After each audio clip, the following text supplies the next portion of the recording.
I once had a friend come out to me and express to me that she was filled with a feeling of inadequacy. And I don't remember the particulars of exactly what she was facing, but I do remember that she wasn't very happy with my response or my answer to her. I said to her, well, you're probably feeling inadequate because you're inadequate. See, so often we don't realize that sometimes our inadequacies are there for a reason, because we really are inadequate. And that seemed harsh, and of course we had a conversation. I tried to talk her through it. But this is exactly what Jesus Christ does to his disciples in the feeding of the 4,000. In fact, he did it to them in the feeding of the 5,000 as well. He puts before them this massive task, and then asks them what they have to be able to accomplish this task. It's not that Jesus doesn't know that they only have 7 loaves or however many loaves, but he wants them to see it and to feel it and experience the weight of their inadequacy. At both times they answer, not enough. We don't have enough. In and of ourselves, we are insufficient, inadequate to the task that you've put before us. See, once they can realize that, once they voice that and they understand it, and they don't try to have enough, they don't try to be enough, they're able to rely on Jesus Christ. And this is the position you and I must try to remain in. See, the world's going to tell us that we are enough. You go get them. You've got this. The world tells us that we need more self-esteem, more self-assurance, more self-reliance. But Jesus Christ is very clear. We don't have enough. That self-reliance is the way to death and failure. It is not a way to success. That a reliance must be on God.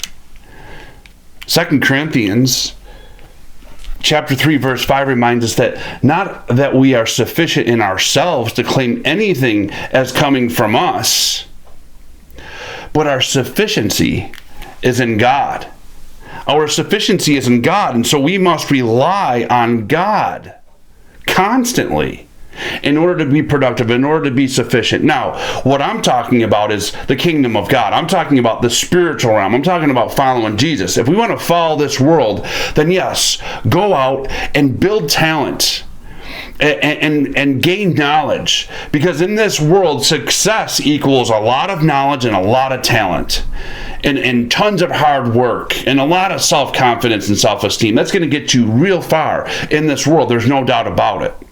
But rest assured, that's unmeasurable and useless in the kingdom of God. That doesn't get us anywhere in the kingdom of God. And so it really becomes a hard issue. What do we really want to get? Where do we really want to gain our riches? Where are we really trying to excel?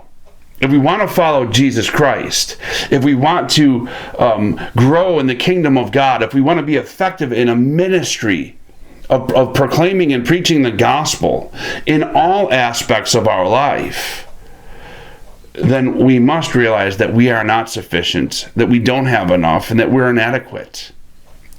And not only realize that, but to boast in that, to boast in it. So that we're all in on just, God, here is everything I have, though it isn't much. And it puts us in a position to rely completely on Him, that He might work miraculously through us.